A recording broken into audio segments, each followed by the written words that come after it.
Good morning, good afternoon, good evening, everyone, and welcome to today's webcast. My name is Amy Feldman. I'm the Director of Product Marketing here at CA Technologies.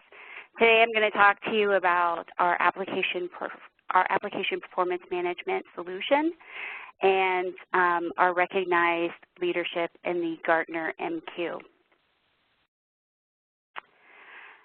So we are very proud to be recognized as a leader in the Gartner Magic Quadrant for Application Performance Monitoring Suites. I joined CA about 3 years ago as part of this amazing digital transformation that our products were undertaking at the time. We started out with this really extensive ethnographic research project where we looked at how APM users were using our product as well as competitor products, as well as even not an APM solution, but really looking about observing them in how they were solving these particular issues in their environments, how they were interacting with each other, what tools were they were using, what processes that they went through to tackle today's application performance monitoring issues. And what we found out is that there had to be a better way to tackle the problems that we were uncovering today at that time 3 years ago, but also start looking at building a platform for the future and starting addressing those challenges that were starting to come from transforming your environment to a digital platform.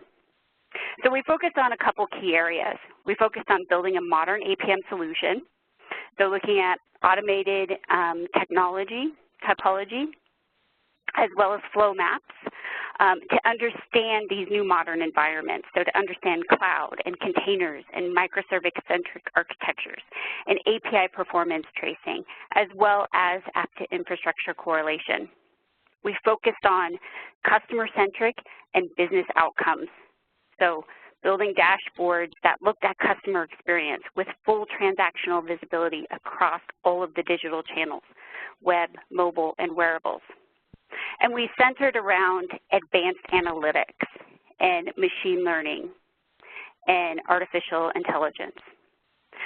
We looked at proven statistical methods and algorithms to predict problems, to distinguish anomalies from the noise and false alarms that we constantly get inside of APM solutions. And we looked at how to build analytics-driven workflows as well as collect that evidence that is needed for faster triage. And we needed to build a solution that was DevOps ready. What I mean by that is it had to have this multi-dimensional model with automated mapping that allowed every team to visualize and manage the performance in the context of their role, whether that be the business owner, the application owner, the developer, or even the application support team. All of that had to be integrated with a continuous integration, as well as the testing and collaboration tools. So we believe that this recognition from Gartner validates our strategy and our ability to execute on that modern APM solution that I'm going to talk about with you today. So as part of this transformation that we took on, we released a solution called Digital Experience Insights. And Digital Experience Insights is a SaaS-based analytics platform that unifies and correlates, but also provides insights as well as a common user experience across end user experience, application performance, infrastructure, and coming very soon, networks. So it continues to use our single code base of all the products that our customers love today. So it uses App Experience Analytics and it uses Application Performance Management, streamlines that common code base across on-premise as well as SaaS. But also then being able to build on top of a very strong analytics platform that allowed us to be able to accelerate our innovation, to be able to meet the future needs of evolving IT organizations, applications, processes, and technologies that were coming out. So during today's webcast, I'm going to focus on three main areas. Now, Gartner defines the APM suites as part of the report as one or more software or hardware components that facilitate monitoring, but that basically meets three main functional dimensions, that being digital experience, application discovery, transaction, and diagnostics, and AI ops. So let's look at the first one, digital experience management. And this is kind of a fun one to talk about because everyone can relate to this one. Digital experience monitoring and management is all about the availability and the performance monitoring of how we look at optimizing that customer experience across web, mobile, and wearables. It's all about the ratings of how people are perceiving your website as well as your mobile application, basically delivering that 5-star app experience. It also is about providing that real-time insights into that overall customer experience, optimizing the customer journey, and tracking how customers are moving from your web to your mobile to your wearable devices, and what that experience looks like across that entire digital channel, as well as being able to design for that experience. So we'll talk a little bit more about design in the next couple of slides. In addition, what's interesting about this is it's not just looking at customer experience, but it's also coupling that with the operational performance. So how is my underlying applications impacting that overall performance, and how can I improve not only my digital performance for my web and mobiles, but how does that interact with the back-end systems that are supporting that? So one of the interesting things about digital experience management is it starts to look across various different users.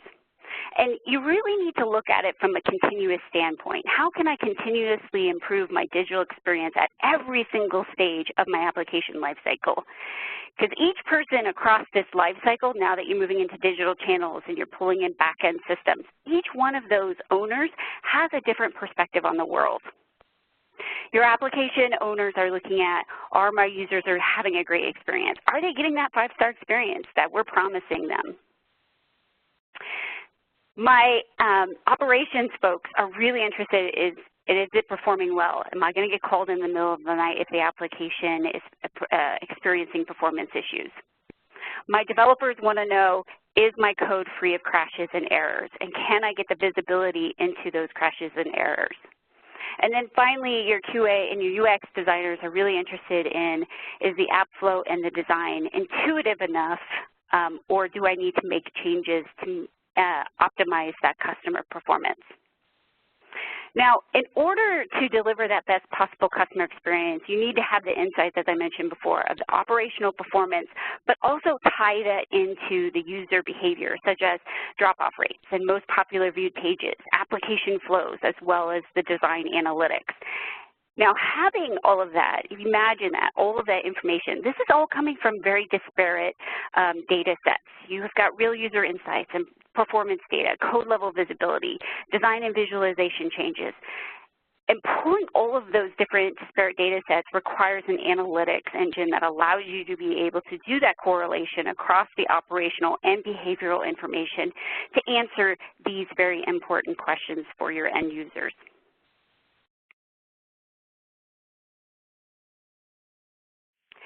So we introduced a product called App Experience Analytics, which is part of our Digital Experience Insights platform,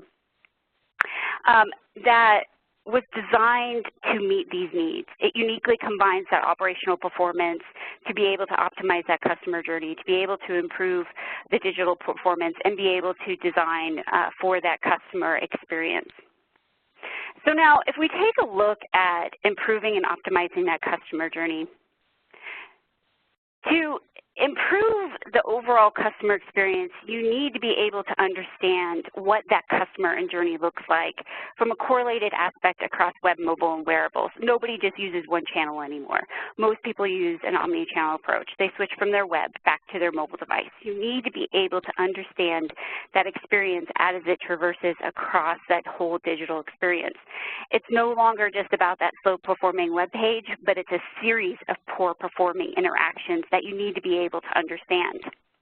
Understanding that overall buyer's journey and the interactions of that journey across those different devices and any kind of poor interaction that they might have across that can definitely impact your brand. So you want to be able to understand where are my users coming from. Are they all coming from one location? Are they coming from multiple locations? What does my retention rate look like? How are they using my product? We were working with one customer on an application where they were looking at this and they were noticing, great, we have all these active users. We've got 44,000 active users. Our download rates from our app store is fantastic. So we're definitely getting the market penetration that we want. We've got users, we've got traffic coming into our mobile application, but they were noticing, okay, we've got a 21% average retention rate. That's okay, not too bad. The crashes were around 1%, so that was kind of high, but not as high as it could be. But they also noticed that the average time spent inside of the application was 3.6 minutes, which was pretty low. So they were looking at this going, okay, well, we're attracting people into our application, but they're not staying in the application. What's going on? Is it because of a performance issue? Is it because of the way the application was designed? Or is it there's something more going on from a content perspective where they needed to add more content? So let's talk a little bit about design. Design is an interesting aspect in the fact that especially when you get into mobile devices where the design becomes key because you have such a small form factor that you're working with. And a lot of times your customer experience may be the result of the way your application is designed or even the code of the application. So you need to be able to have that insights into, the most popular pages and the crashes and the code level details, the errors that are being produced from the application, the real user screen touches on the screen, the session video playback, as well as the application flow. This allows you to get insight into how you have designed the application. Is it doing what you think it should be doing? So for example, you may notice that we were working with another customer and we were showing them their application, and one of their most popular features on the application, it was a banking application, was find ATM locations, and that was like their #1 feature on their banking app. And what we noticed when we were looking at their application is that it was really hard to press that button, and it was not always as reliable as you thought it was going to be. And so when we were looking at the heat screen and the heat signature of it, we noticed that many people were clicking on the icon, but then below the icon was where the actual function of the code was located. And so immediately we could notice, well, this is why customers are having a difficult time with this function of the application because it was actually coded in the wrong spot. And we noticed that through the heat signature as you can see here on the screen.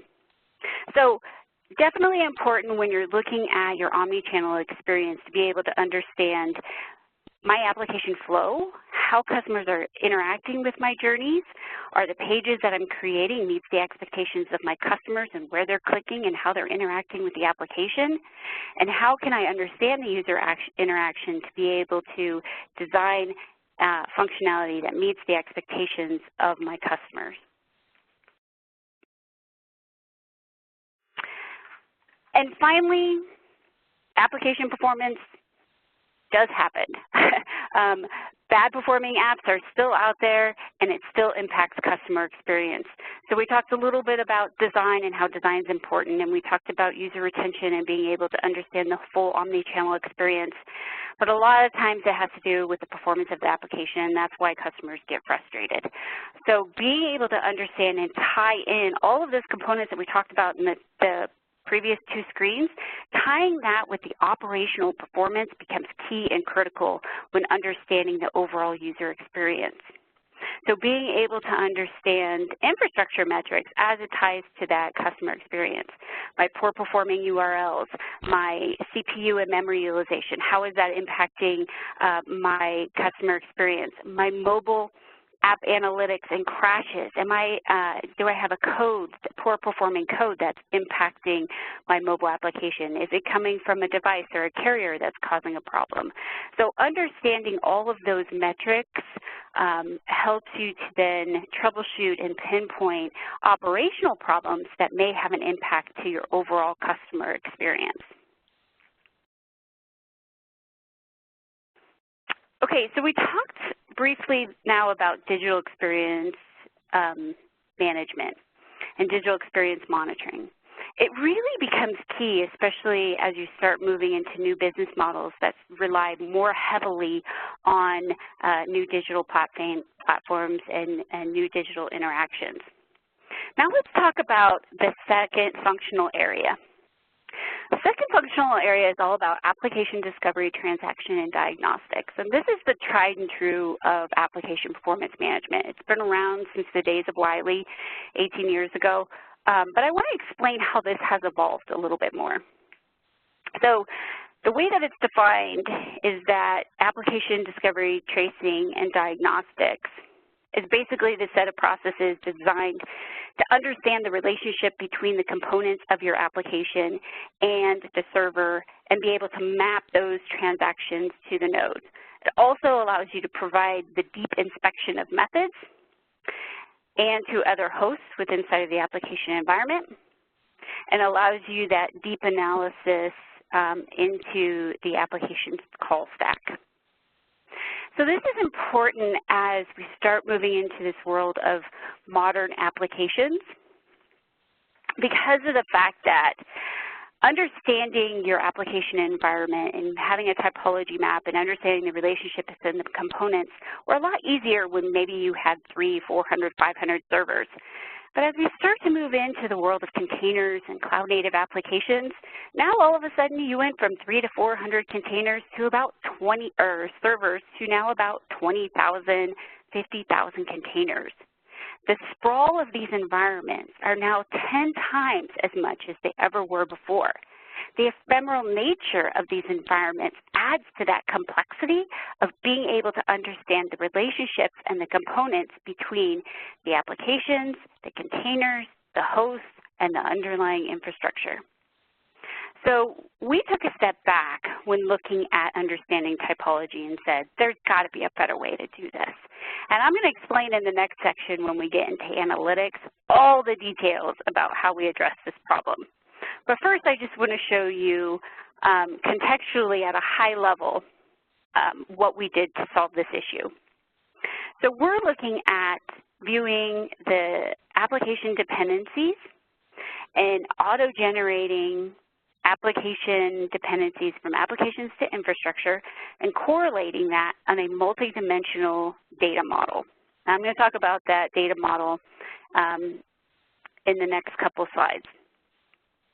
But this data model then allows you to get that real-time diagnostic insights with the transaction tracing that you need to be able to understand that correlation between the applications, the APIs, the containers, the clouds, and the underlying infrastructure. This automatically correlates and layers the data across that entire stack. It also provides an ability to be able to layer in time as part of that multi-dimension.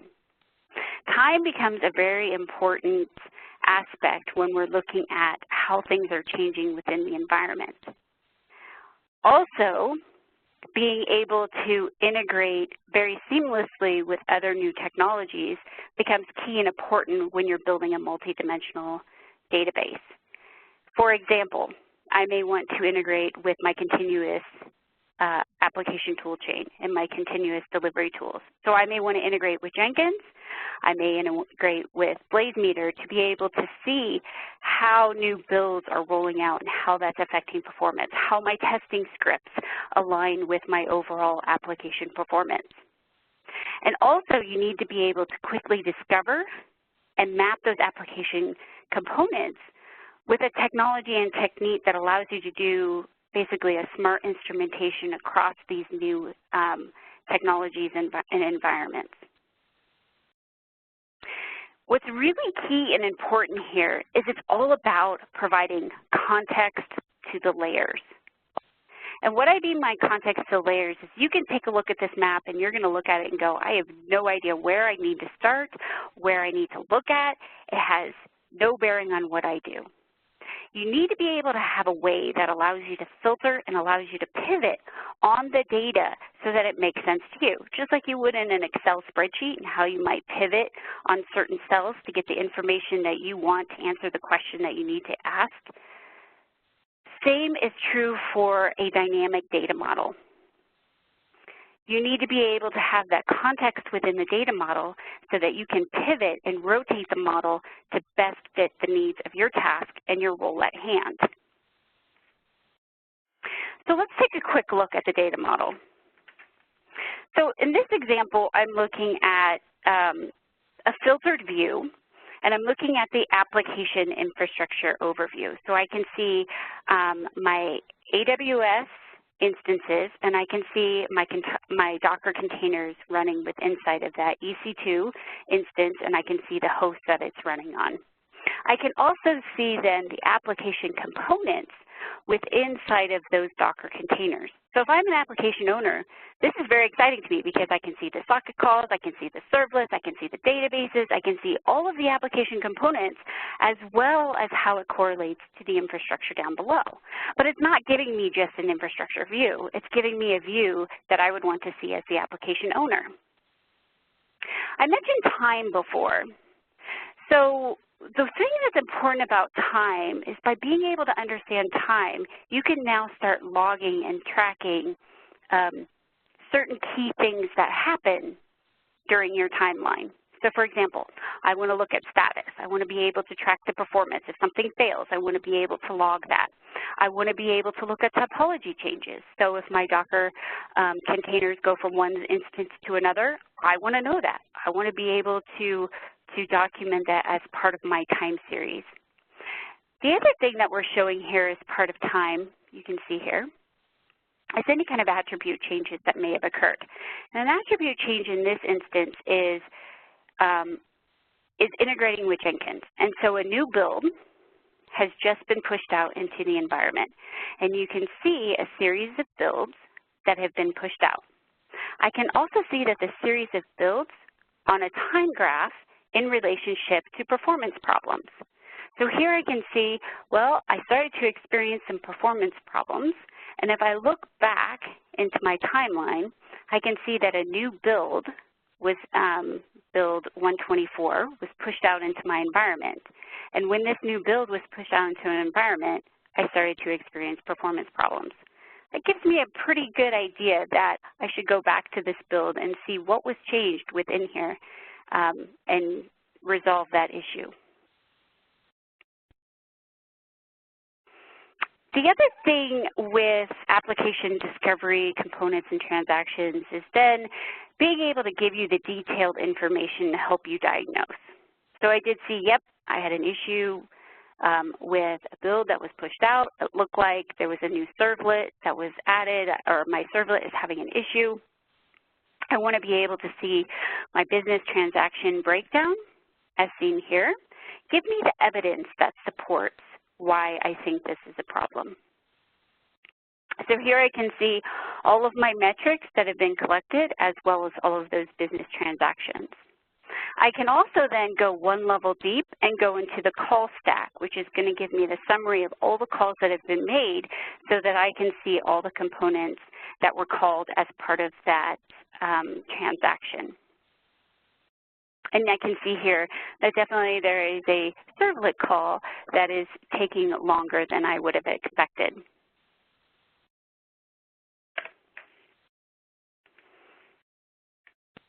So again, very important piece, functional area as part of application performance management. Understanding the application typology, understanding the relationship between the components is very key in helping to triage problems. Having that diagnostic information and the transactional details that back up that helps you to understand also the component breakdowns and to help you get to the root cause of problems much more quickly in an application environment. Now for the third functional area, AI ops. What's interesting about AI ops, this is a fun, new, and emerging area. AI ops is part of what Gartner defines as in the application performance management area. Because remember, They were looking at 3 functional areas of digital experience, application tracing and typology, and diagnostics, and AIOps. AIOps is also defined by Gartner as a separate market guide, but it's also included as part of APM. And we're seeing a lot of synergies between APM and as well as AIOps. So what is AIOps? AIOps enables, specifically in the terms of application performance management, enables this automated discovery of performance and event patterns, detection of root cause, understanding performance anomalies, and automated remediation. So I'm going to talk a little bit about some of these areas around anomaly detection, pattern detection, and then we'll talk a little bit about what's coming next from CA. But first, before we get into some of those use cases around AIOps, I want to go just real quickly and very briefly into the platform itself. So I mentioned at the beginning of this call that the evaluation was based off Digital Experience Insights. And Digital Experience Insights is our SaaS platform that is built on analytics. So it is a SaaS analytics platform that goes across user experience, application performance management, infrastructure, and coming soon, networks. So tying all of those together. It is built on a very powerful analytics platform that leverages various open source technologies such as Elasticsearch, Apache Kafka, and Apache Spark. The reason why we chose a lot of these technologies is because of the speed and the scalability that it provides us. So from a scalability perspective, we're able to handle massive amounts of data, and that becomes key and important as you move into AIOps, because it's all about pulling in all of those disparate data sources, but the volume of data becomes increasingly large. As you start moving into modern architectures, the sprawl continues to get larger and larger and larger. So you need to be able to have a platform that is going to be able to normalize, collect, and aggregate all of that data across the entire environment. Also being able to have the speed needed to be able to process that information. And that becomes key and important. That's one of the reasons why we picked the Kafka bus, because it does allow us to have that speed of being able to pull in and process that information very quickly. And then also being able to easily extend and leverage data from a broad range of sources. So eventually not just pulling in our data, but then also pulling in data from other third-party sources. Okay, so now that we've got this really powerful analytics engine where all of our data is being collected, it's being normalized, it's being aggregated, it's being correlated across app to infrastructure, I now want to dive into some of these core use cases around AIOps. The 3 use cases I'm going to go into are how we addressed reducing noise to better understand response time latency using differential analysis. I'm going to go into a lot of detail around our unified data model. This is probably the biggest differentiator with how we're addressing AIOps within inside of APM. And then finally, I'm going to talk about how we're driving faster root cause analysis that uses that unified typology model and couples that with assisted triage. And we're going to go into some details around what is assisted triage. But first, let's talk about this first use case of being able to reduce noise and understand that response time latency. This is not new. We've been tackling this problem, I don't know, probably for 20 plus years. It's all about baselining. It's all about getting the noise out of the system, reducing that sea of red. What is the best approach to tackle this problem? So as I mentioned, we went through this whole period of innovation and really starting to take a step back and starting to challenge how we were addressing some of these problems. And this was one of them. So we took terabytes worth of data around response time and we gave it to our data science team, and we presented them with the problem of, we have all these noisy systems, we're trying to figure out, how best to get insights out of this response time. How do we understand latency in these environments? We gave them this whole slew of data. They went off, they looked at it, they came back and they said, this problem has been solved before, but not in the IT industry. It's been solved in the telephone industry with a set of algorithms called the Western Electric Rules. And if you apply the Western Electric Rules to this set of data, amazing things started to happen. We were able to reduce the noise out of the system. There was no ecosystem familiarity needed, so we were able to escalate the right issues. We were able to prevent fire drills by using the right trending techniques.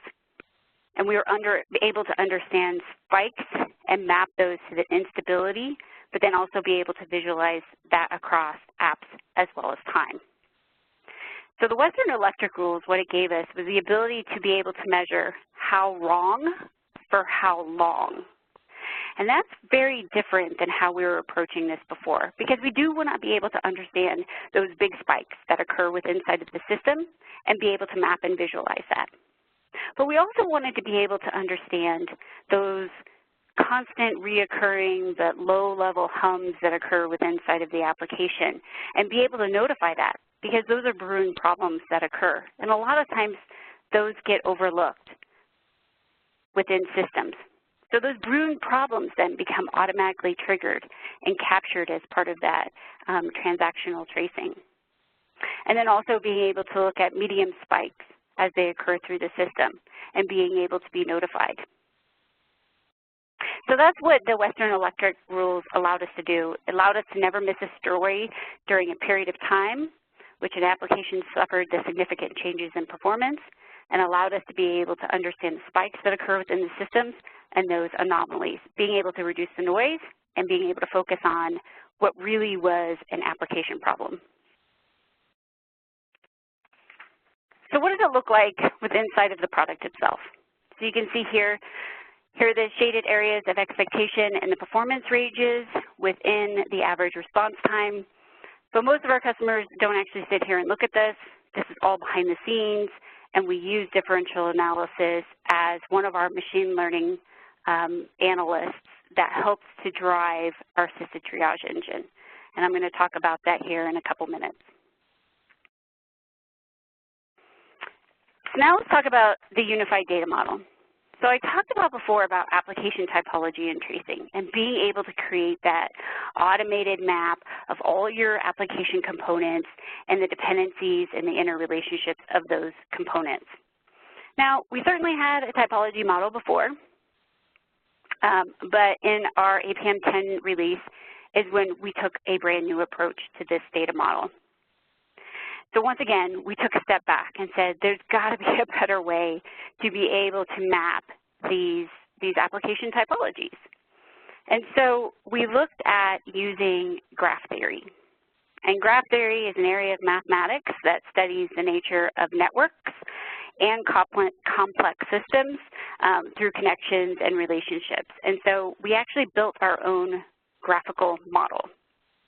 A little bit more about the graphical model is that there are two different components. There's vertices or nodes, and these nodes can hold any number of attributes or key value pairs. They can be labels that represent different roles, and it allows that contextualization for the node to be able to understand the relationship. You can also attach metadata to that node as well. So as we integrate with something like AWS CloudWatch, we're able to pull in that information, understand the nodes, but also be able to capture the metadata that's associated with that so that we have context to what that node is, whether it's the availability zone that the instance is located in or the instance name itself. Now, that metadata relationship or that key value pair attributes, those can also be customized, and you can also add your own. So we have customers out there that want to be able to define attributes on their data center name locations, or maybe developers or system administrators, and then be able to assign that to specific nodes. That is important in that being able to contextualize and apply context to that model.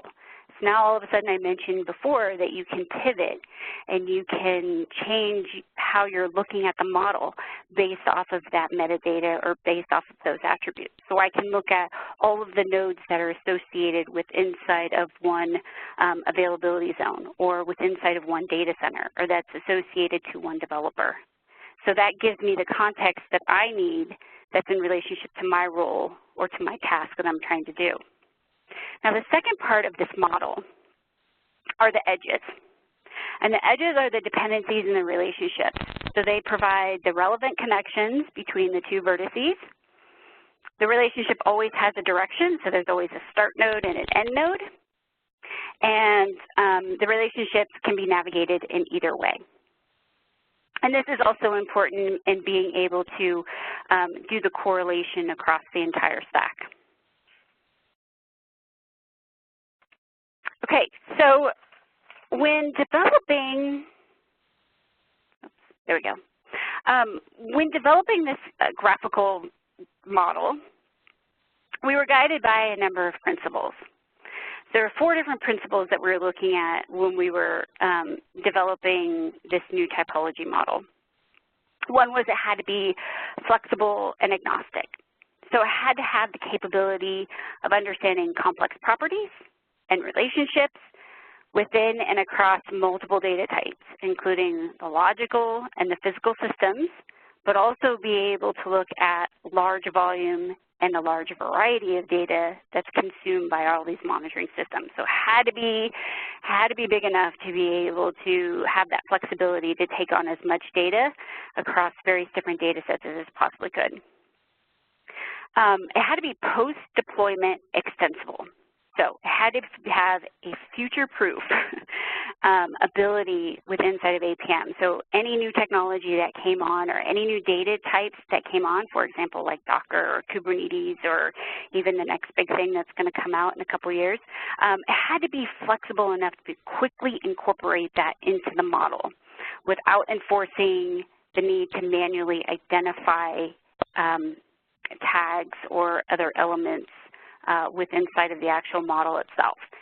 And that's key and important because there are a lot of models out there that are very limited in how it consumes data. It's very structured in how it identifies new elements and how it tags new elements. We were very clear in how we developed this model that it had to be open and extensible and that it had to give us that ability to quickly add in new technologies. Interestingly enough, we ran several internal hackathons where we just opened it up, let engineers, pre-sales, everyone go crazy, and the ability for us to be able to add new technologies and be able to add new extensions really increased significantly. I mean, we were able to add in Docker monitoring within just a few short weeks versus something that might take a couple months to be able to add. So that was key and important when designing this model. The third aspect that we really looked at when designing this model was time had to be a primary dimension. And a lot of times that's left out of these models. And time is extremely important. So it allows, we wanted to look at time both from being able to understand performance changes that occur within the environment, so whether that was coming from faults, from infrastructure, software configurations, deployments. We wanted to be able to bring in seasonality fluctuations. We wanted to be able to pull in structural changes such as workload characteristics that might change. And we wanted to be able to understand all of that in the context of time. What did it look like before, and what did it look like after those key milestones, and how we had to journal that as part of our story or our narrative. Also had to have that ability to be able to roll back the model to be able to then proactively analyze issues that were occurring because of those structural changes or event changes or workload changes that were happening within the environment. And fourth and final, it had to be highly contextualized. So once again, important to have context to your model, But every new layer of information and data source had to increase the understanding of the model itself, and it had to be properly contextualized as part of that model. So for example, like CPU utilization and compute data that came in from the infrastructure that's exposed through our infrastructure monitoring, that had to be presented in context of the application supported and their performance, and vice versa. So if I had a performance issue, that had to be reflective across the entire layers, across infrastructure and the containers and the underlying hosts. So it had to have that cross-stack visibility. And that's what you see inside of our application typology and in our typology analytics service. Some of you customers of ours may refer this to as perspectives with inside of the product. So it gives you that ability to see time-based correlation. It allows you to see the cross-stack visibility and context and correlation across that stack, and allows you that ability to provide that context with filtering based off of the metadata descriptions that you want to look at.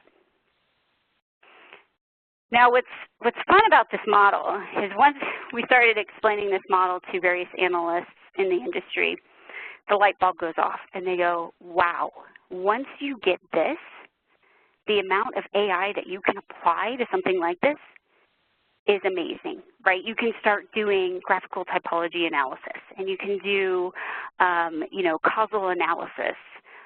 You can apply different machine learning algorithms to this model that then allows you to take that next step into artificial intelligence and into predictive causal analysis and mitigation.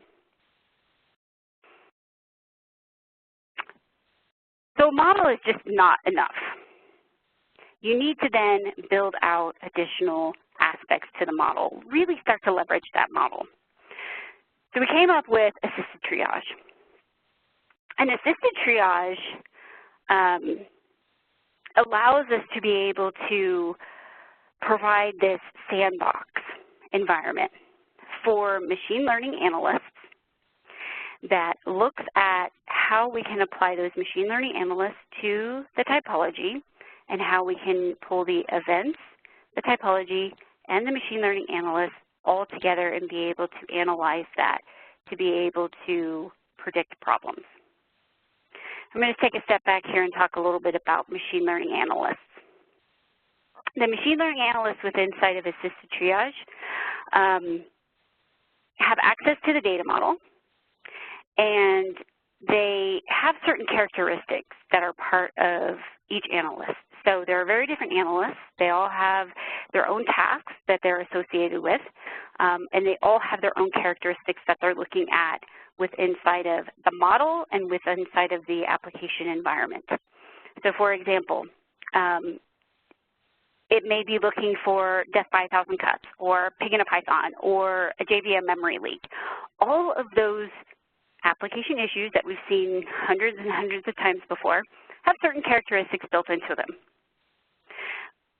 Those characteristics then are built into these machine learning analysts, and that's all they're doing, is they're just scanning the system, they're scanning the typology, they're looking at the events that are all coming in, and determining, okay, does that meet the characteristics of death by 1,000 cuts? And if it does, then I know if this happens, then this is the problem that occurs from that issue.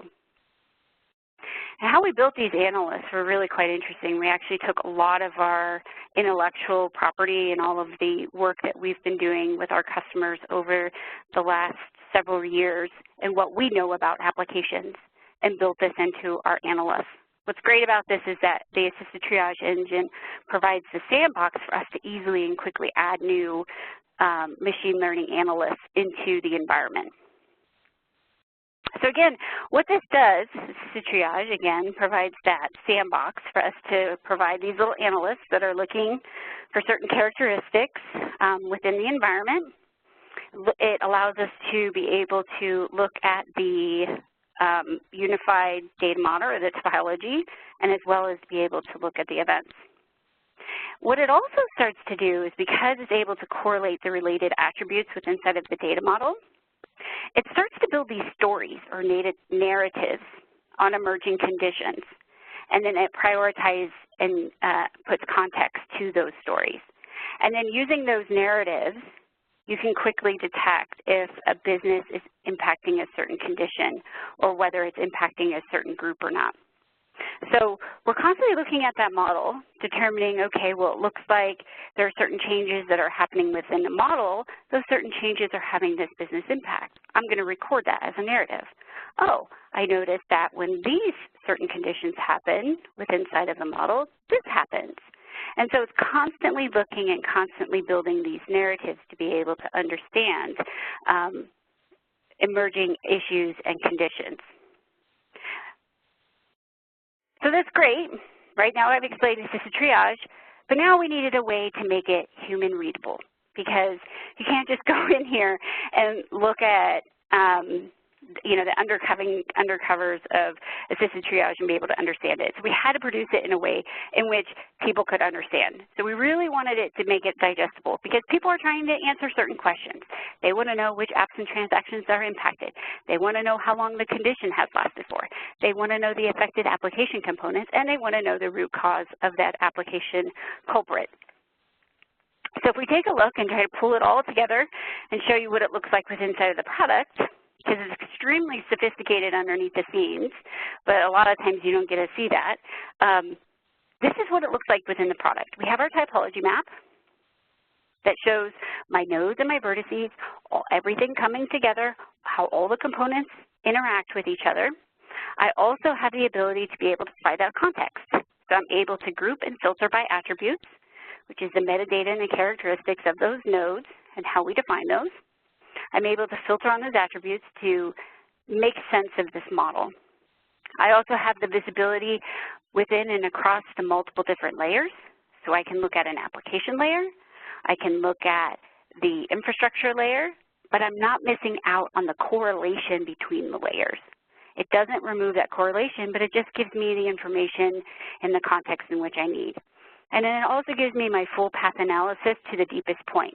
So your starting point, as well as your endpoint, and then everything else in the middle. Assisted triage is what we see on the right-hand side of the pane. So all of the analytics that's built into it, as it's looking at the model, as it's understanding differential analysis and reducing the noise from the system to focus on what's important, as well as be able to use those machine learning analysts to find the culprits within inside of the system. So this is what it's showing me. It's showing me the affected applications, the duration of that affected application, what other transactions are impacted, as well as the possible culprit of that application, of that particular issue. So I can quickly see here that this disk issue is actually the culprit of my application performance problem. And I can drill in to find more information. I can go into the call stack, and I can go into the metrics, and I can go into all the detailed diagnostic information as I showed previous. But we're taking all of that information and making it simpler for you to be able to understand and get to that root cause much more quickly. Okay, so we continue to build out our AI ops with inside of digital experience insights. So this is an evolving platform. Since it is a SaaS-based platform, we are constantly adding new features and functionality to this platform. It allows us to be able to normalize all the data across the different data sets that we have. It'll provide us with this unified dashboard and typology visualization, as well as in the future we'll be able to have alarm and event correlation, and then continuing to add in more data science, more AI, more machine learning modules that allows us to provide the business insights, the service analytics, the predictive insights, and the capacity analytics that you need to be able to understand the entire environment. Okay, so there was a lot that we covered today. So I just want to reiterate, it's all three that work together. We talked about digital experience. We talked about the importance of customer experience and being able to understand how your users are interacting with your systems from a design aspect. understanding the code, understanding how it relates to the back-end infrastructure. We talked a lot about application discovery, tracing, and diagnostics. And then we talked about all the analytics that help to make all three of these work together very seamlessly. So with our solution, with Digital Experience Insights, you're able to now get all three that work together to be able to allow you to understand the customer experience, to be able to get to that root cause much more quickly, and be able to provide the insights you need to be able to reduce, improve developer productivity and to release your applications much more quickly with a higher confidence of quality. Okay, so if you are interested in a copy of the Gartner MQ for Application Performance Monitoring Suites, you can download a copy off of ca.com/Gartner APM MQ. Last week, we had an AIOps Summit. You can listen to that AIOps Summit on demand. There's a lot of great information in there if you're interested in kind of the evolution of where application performance management is going, where IT monitoring is going, where user experience is going. There was a great lineup of customers. I'll highlight one here. Barclays talked about their implementation and use of containers and how they're using analytics to be able to tame that chaos within inside of a containerized application environment. I did talk a lot today about the unified data model. I'm super excited about the unified data model. I think it's very cool. It's very unique. It allows us to do a lot of things that bring us into the forefront.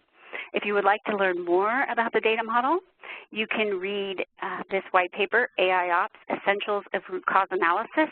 It's a 16-page white paper that goes into all the details around the unified data model and assisted triage. Okay.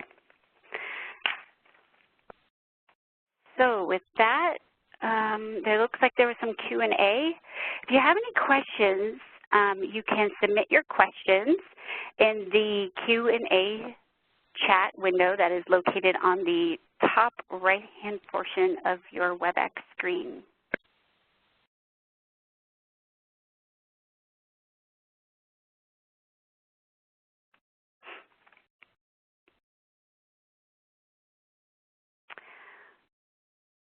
Okay, there's one question here. Is this SaaS offering FedRAMP compliant?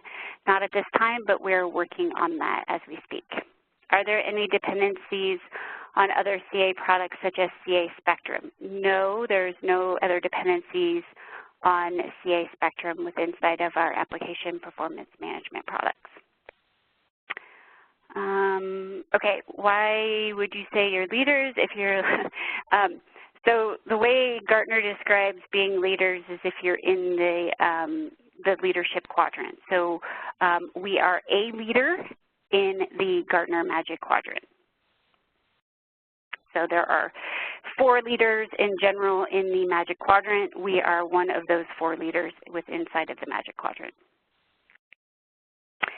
There's a question, is there an estimated date for FedRAMP compliant? I don't have an estimated date, but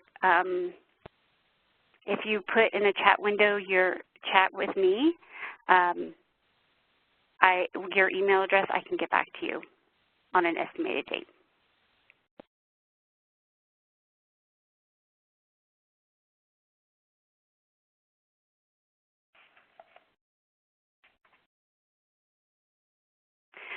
Okay, again, if you have any questions, please put your questions in the Q&A box located at the top right-hand portion of your screen.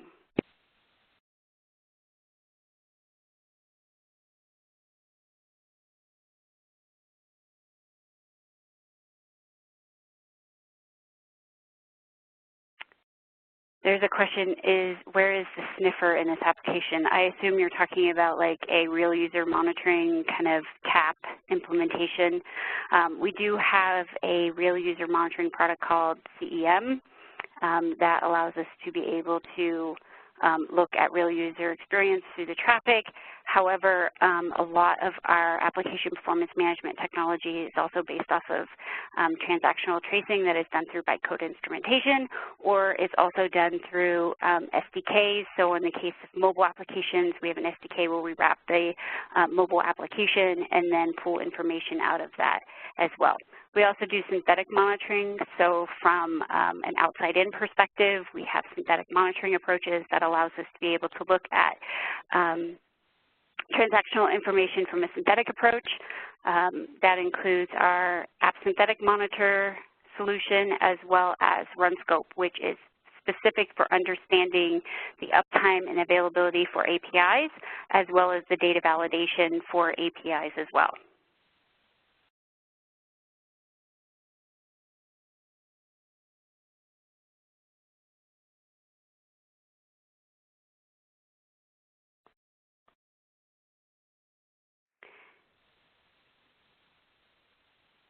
Okay. There are some other questions about CEM, and Oscar, please send me your email. I'll talk to you offline about that as well. Yeah, CEM is is more of a passive monitoring approach. It is part of our CA application performance management product. Similar to that of other technologies used in the market, where you have to then tap the network switch and get that information from it. Okay.